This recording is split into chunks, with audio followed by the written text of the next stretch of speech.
નમસ્કાર વિદ્યાર્થી મિત્રો, આજે આપણે સ્વાધ્યાય 8.1 ની અંદર પ્રશ્ન નંબર 2 જોવાનો છે. તો તેની અંદર જોઈએ, પેટર્નમાં વધુ 4 સમય સંખ્યાઓ લખો. એટલે કે આપણે સમય સંખ્યાઓમાં પેટર્ન વિશે હવે જોવાનું છે. તો પેટર્ન એટલે શું? તો જોતા પહેલા પેટર્ન એટલે કે બે સંખ્યા હોય આપણને, બરોબર, અહીંયા આપણને 4 સંખ્યા આપી છે, એના પછીની હજી વધુ 4 સમય સંખ્યા મેળવવાની છે. તો આ બંને સંખ્યાઓ વચ્ચે કયો સંબંધ છે, કેવી રીતના બીજી સંખ્યા સાથે પેલી સંખ્યા સંકળાયેલી છે, જોડાયેલી છે, એ આપણે સૌપ્રથમ જોવાનું છે. તો જોઈએ, પેલી સંખ્યા છે 3/-3/5. એની સાથે બીજી સંખ્યાનો મેળ કરવો હોય તો આપણે અહીંયા અંશમાં અને છેદમાં હંમેશા સરખી સંખ્યા સાથે ગુણાકાર કરીએ. તો જોઈએ કે ઉપરનો ગુણાકાર -6/10 આવે છે. એટલે કે પેલી સંખ્યા બીજી સંખ્યા સાથે બે સાથે જો ગુણાકાર કરવાથી જોડાયેલી છે.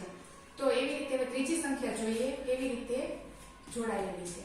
ગુણ્યા 3 ઉપર અને નીચે 3 સાથે. તો 3 તેરી 9 અને -1 વખત હોય એટલે આપણે લખવાના, 2 વખત હોય તો નહીં લખવાના. 5 તેરી 15. તો આનો અર્થ એવો કે એક વખત 2 સાથે જોડાયેલી છે, એક વખત 3. હવે એના પછી કઈ સંખ્યા આવે? 4. એટલે કે આપણે આવી રીતે ગુણાકાર કરતા જવાનો છે અને આપણે આપણી સંખ્યા મળતી જશે.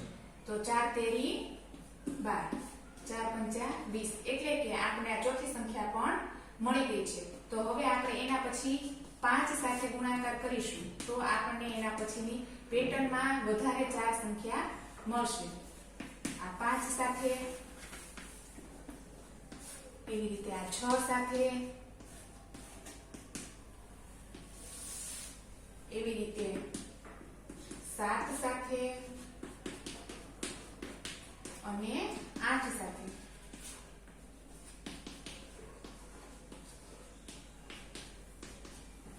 તો ઉપરનો ગુણાકાર શું થાય? 5 તેરી -15, બરોબર, કારણ કે આગળ માઇનસની નિશાની છે. 55 25, 6 તેરી 18, પણ કેવા 18? -18. 6 પંચા 30. એવી રીતે 7 તેરી 21, પણ -21, છેદમાં 7 પંચા 35.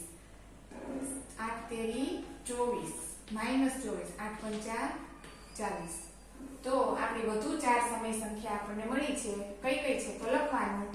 તેથી કઈ કઈ 4 સંખ્યા મળી છે આપણને વધારે? એક તો -15/25, -18/30, -21/35, -24/40. આ 4 સમય સંખ્યાઓ પેટર્નમાં આપણને આગળ મળી છે. કેવી રીતે મળી? તો આપણે સંબંધ પહેલા જોયો, કઈ રીતે સંકળાયેલી છે એના આધારે આપણે આગળ સંખ્યા મેળવેલી છે. હજી આપણે 4 મેળવી છે. 4 કરતા પણ જો વધારે મેળવવી હોય તો આપણને મળી શકે.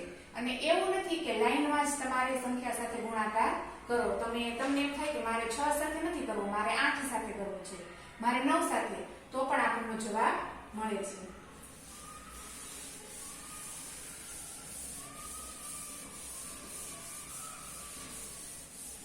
હવે નંબર 2.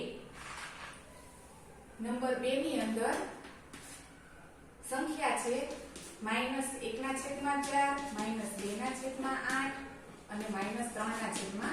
હવેની 4 સંખ્યા મેળવવાની છે. તો સંખ્યા મેળવવા માટે શું કરવાનું? સંબંધ પહેલા જોવાનો છે કે આ બંને સંખ્યાઓ વચ્ચે કયો સંબંધ છે, બરોબર, એ આપણે વિચારવાનું. તો જોઈએ, અહીંયા -2 જવાબ આવે છે. તો -2 જવાબ આવે છે એ માટે આપણે અહીંયા કઈ સંખ્યા સાથે ગુણશું?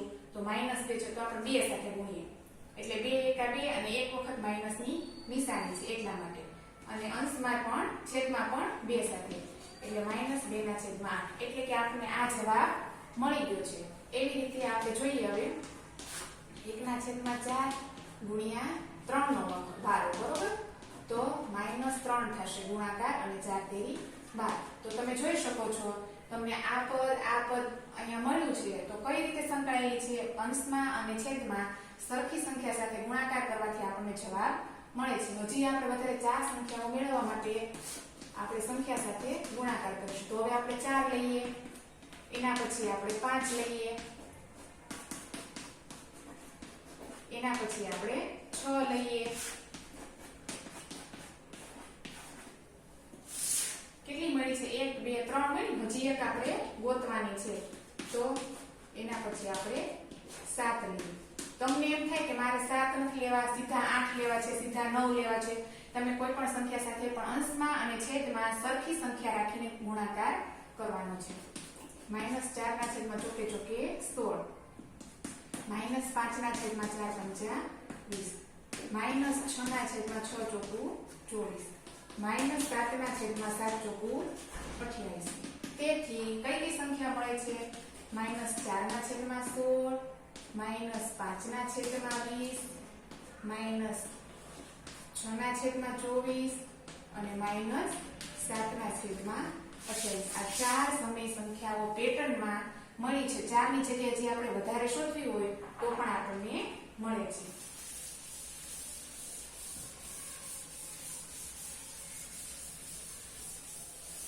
એના પછી નંબર 3 છે. જોઈએ નંબર 3 ની અંદર -1 ના છેદમાં 6, 2 ના છેદમાં -12, 3 ના છેદમાં -16, 18 અને 4 ના છેદમાં 24. તો હવે આપણે આમાં આગળની 4 પેટર્ન સંખ્યા મેળવવાની છે.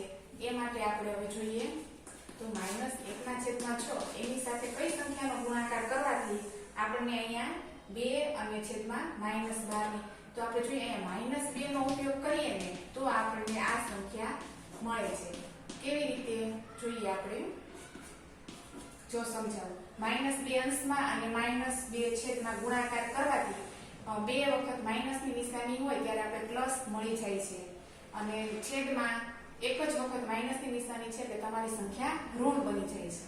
એટલે કે તમારે -2 નો ઉપયોગ કર્યો છે તો હવે તમારે -3 નો ઉપયોગ કરવાથી તમને પછીની પેટર્ન મળે છે. તો આનો 3 ના છેદમાં -18. એવી રીતે -1 ના છેદમાં 6 ગુણ્યા, હવે તમને ખબર પડી ગઈ કે 4 સાથે ગુણાકાર કરવાથી તમને ઈ સંખ્યા મળે છે. તો હવે આપણે પેટર્નની આગળની સંખ્યાઓ મેળવવા માટે પ્રયત્ન કરીએ. તો આપણે -5 નો ઉપયોગ કરવાનો છે. -5, એના પછી -6, તો અંશમાં અને છેદમાં સરખી, -7, અને એના પછી -8.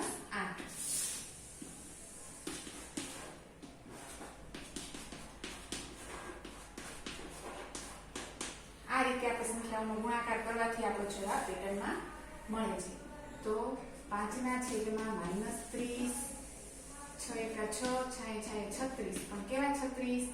-36, કારણ કે એક જ વખત નિશાની છે. 7 એકા 7, 2 વખત નિશાની હોય એનો પણ ગુણાકાર જ થાય, નિશાનીઓનો પણ ગુણાકાર થાય. 7 તેરી 42. આ આપણો 4 સમય સંખ્યાઓનો જવાબ છે. તો આમાં 8 ના છેદમાં 8 6 48. આ આપણી 4 સમય સંખ્યાઓ છે. તો આપણે લખવાનું, તેથી 5 ના છેદમાં -30, 6 ના છેદમાં -36, 7 ના છેદમાં -42 અને 8 ના છેદમાં -48 પેટર્નમાં આવતી વધુ 4 સમય સંખ્યા છે. એ આપણે પૂરા વાક્યમાં જવાબ લખવાનો છે. હવે નંબર 4, એમાં પણ આપણે આ રીતે જ કરવાનું છે. તો જોઈએ નંબર 4, એની અંદર રકમ આપેલી છે આપણને -2 ના છેદમાં 3, 2 ના છેદમાં -3, 4 ના છેદમાં -6 અને 6 ના છેદમાં -9. આ રીતે આપણને રકમ આપેલી છે. તો આપણે સંખ્યા શોધવાની છે કે આ સંખ્યા સાથે આમાં કયો સંબંધ બંધાયેલો છે. તો જોઈએ, અહીંયા 2 લાવવા હોય તો આ સંખ્યાને કઈ સાથે ગુણવાથી અહીંયા 2 આવી જાય? તો અહીંયા -1 સાથે ગુણવાથી અહીંયા ધન 2 આવે છે, અને અહીંયા -3 લાવવા માટે અહીંયા -1 સાથે ગુણાકાર કરવાથી -3 સંખ્યા મળે છે. એટલે કે -1 સાથે ગુણાકાર કર્યો છે તો હવે આપણે -2 સાથે ગુણાકાર કરીશું એટલે આપણી પેટર્ન આગળ વધશે. તો અહીંયા ગુણાકાર માઈનસ નો પણ થાય અને સંખ્યાનો પણ થાય છે.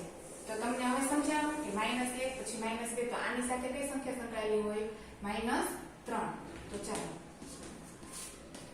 -3 સાથે ગુણાકાર કરવાથી આપણને સંખ્યા મળે છે, એટલે કે 3 દુ 6 અને -9. હવેની આપણે વધારે 4 સંખ્યા મેળવવા માટે આગળ ગુણાકાર કરવાનો છે.